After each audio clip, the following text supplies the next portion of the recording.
In the world of cryptocurrencies, every signature matters. But do you really know what you're signing? Today, we're talking about an invisible but very important problem: the security of the screens on your crypto wallets. Most hardware wallets show your transactions on a screen. But what few users know is that this screen can be connected to a chip that isn't safe. What happens then? What you see might not be what you're actually signing. This is called blind signing, and it has already cost unprotected users millions. Ledger solves this problem with two big new things: LEDGER Stax and LEDGER Flex. These are the first hardware wallets to have a touchscreen connected directly to the secure chip. What this means is that the screen can't lie. What you see is what you sign. Period.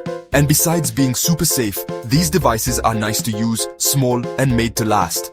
In a world where one small mistake can cost you all your money, safety should never be an afterthought. Do you want to stay in control of your transactions? Do you want to sign with full confidence? LEDGER Stax and Flex are starting a new age in crypto security.